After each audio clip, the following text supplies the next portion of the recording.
Лот 2 на автомагистрала Тракия от Стара Загора до Нова Загора има характеристиките на голям инфраструктурен обект, чието управление изисква мениджърски умения за организиране и координиране на човешки и материални ресурси с цел изпълнение на определените дейности качествено и в срок.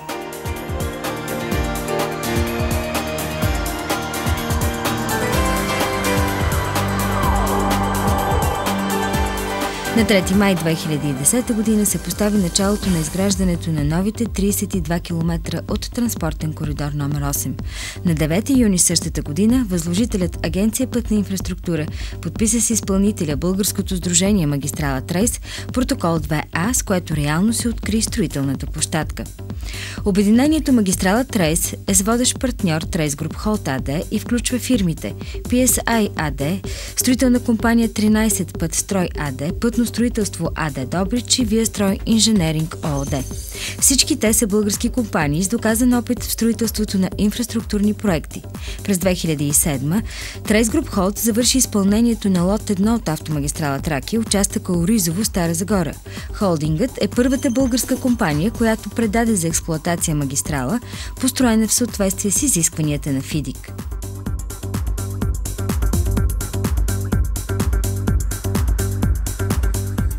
Най-важната задача пред инженерно-техническият екип при строителството на лот 2 на магистрала Тракия е да управлява съотношението между време, обем, качество и стойност на извършените работи, за да могат да бъдат изпълнени договорените условия. Пред екипа, ръководещ изпълнението на работите на лот 2, има редица предизвикателства, които изискват бързи решения. За разлика от договорите за изпълнение на другите два лота, договорът на обединение Магистрала Трейс определя всички изненади и рискове, в това число геоложки, археологически, подземна инфраструктура, да се поемат от изпълнителя.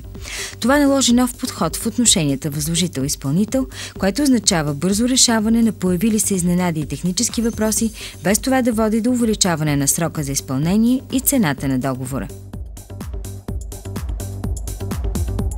Професионалният опит, натрупан през изминалите години, позволи на пътещарите от обединение Магистрала Трейс да създадат алгоритъм и график на работа, при който едновременно да се изпълняват различни видове пътно-строителни дейности.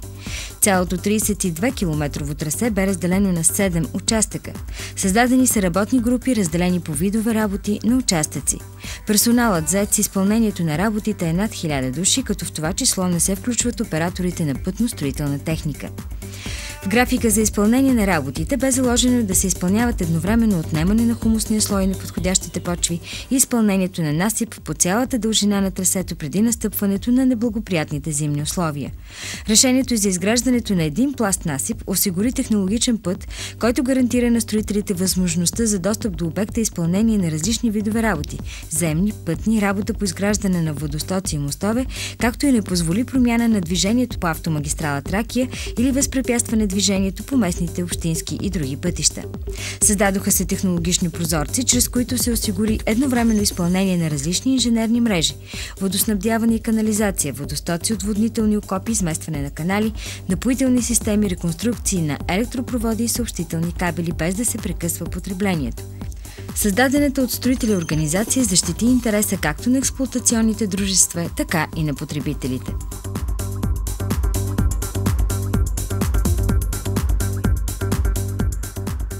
Строителството на обекта върви с един месец преди предварителния график. Завършени са работите по 7 етапа от строителството. През месец юни се очаква отсечката да бъде изградена наполовина. Приключено е изземването на хумус и неподходящи почви по цялата дължина на трасето, включително пресичанията на пътищата от републиканска и общински пътни мрежи. Изпълнени са пластове насип и трошено-каменната настилка по дясното платно на строителната отсечка. Изпълнява се пласт циментостабилизираща основа.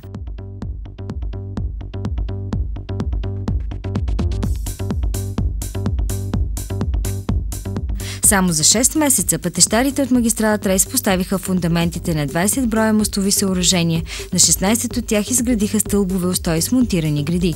Монтирани са 168 мостови греди, изпълнена е пътна плоча на мост при 226 км, извършени са 50% от работите, кофраж и армировка на пътна плоча при мост на 241 км.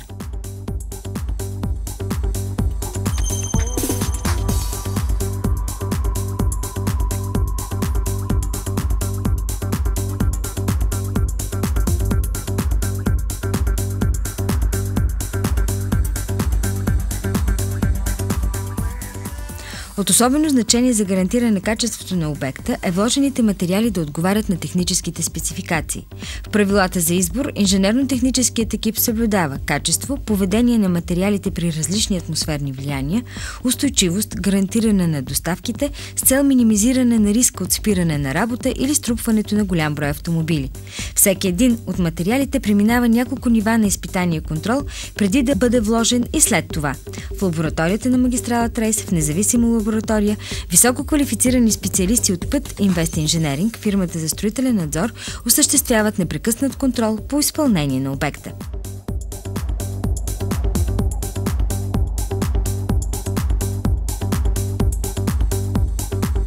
На 9 декември 2010 година асфалтополагащите машини на магистрала Трейс изпълниха пробен участък от битумизирана основа.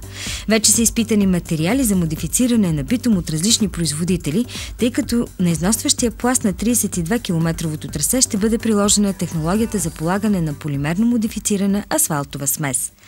Очаква се на обекта да бъдат положени около 500 000 тона асфалт, от които 200 000 полимерно модифицирана асфалтова смес. За ефективното изграждане на лот 2 на автомагистрала Тракия от съществено значение наличието на високо специализирана пътно-строителна техника, мобилни асфалтови, трошачни и бетонови бази, както и ново поколение асфалтополагащи машини, валеци и миксери. В хода на строителството на всеки голям инфраструктурен проект възникват проблеми, които изискват добра координация между възложител, изпълнител и строителен надзор. Предимство на обединение магистрала Трейс е екипът от инженери, строителни специалисти и пътещари, които успешно прилагат новите технологии. Само преди дни Трейс Груп Холд пое ангажимента да изгради предсрочно надлеза, който отвежда пътуващите от София към Стара Загора. Съоръжението ще замени досегашното кръгово движение на километър 210 на магистралата. Отвояваме усилията, за да построим възела предсрочно в името на безопасността на гражданите, заяви главният изпълнителен директор на Трейс Груп Холд, инженер Цветан Цонев. Към надлеза има и 7 км прилежащи пътища, а спускането му в експлоатация се очаква пътните инциденти в този участък да намалеят до минимум. Лот 2 на автомагистрала Тракия ще бъде завършен с качество, срок и цена съгласно подписания договор и записаните в него гаранции, вярват не само строителите, но и гражданите на България.